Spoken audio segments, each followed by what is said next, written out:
Hi friends, welcome to my channel. ఈరోజు పుంటికూర చట్నీని ఏ విధంగా తయారు చేసుకోవాలో చూద్దాం. ఫస్ట్ పుంటికూర ఆకులని నీట్గా వాటర్లో వాష్ చేసుకొని పెట్టుకోవాలి.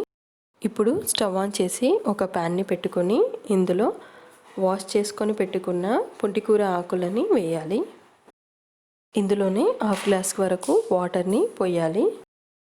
తర్వాత ఒక టీ స్పూన్ సాల్ట్ని వేసి మూత పెట్టుకొని 5 నుంచి 10 నిమిషాల వరకు ఉడికించుకోవాలి.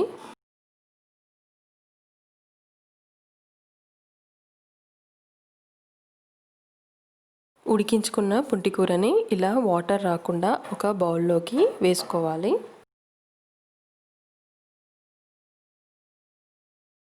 ఇప్పుడు అదే ప్యాన్లో 2 టీ స్పూన్స్ వరకు ఆయిల్ని వేసుకోవాలి.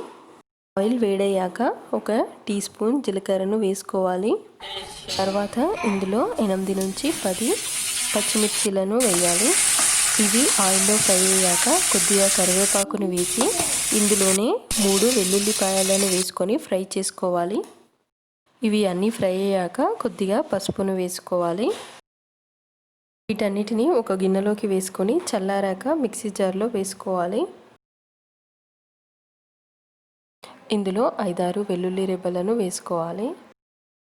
ఇందులోనే 1 టీ స్పూన్ జీలకర్ర, 1 టీ స్పూన్ సాల్ట్ని వేసి మిక్సీ పట్టుకోవాలి. తర్వాత ఇందులో ఉడికించుకున్న పుంటికూరను వేసి మిక్సీ పట్టుకోవాలి. మరి పేస్ట్లా మిక్సీ చేయకుండా కొద్దిగా బరకగా ఉండేలాగా మిక్సీ పట్టుకోవాలి. ఇప్పుడు దీనికి పోపును వేసుకోవాలి. అదే ప్యాన్లో 3 టీ స్పూన్స్ వరకు ఆయిల్ని వేసి ఆయిల్ వేడయ్యాక 1 టీ స్పూన్ జీలకర్రను వేయాలి. జీలకర్ర ఫ్రై అయ్యాక 1 టీ స్పూన్ శనగపప్పును వేసుకోవాలి. తర్వాత కొద్దిగా కరివేపాకును వేసి ఫ్రై చేసుకోవాలి. ఇప్పుడు కొద్దిగా పసుపును వేయాలి.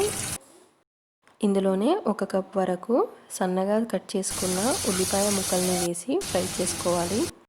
ఇప్పుడు మిక్సీ పట్టుకున్న పుంటికూరని ఇందులో వేసి బాగా మిక్స్ చేసుకోవాలి.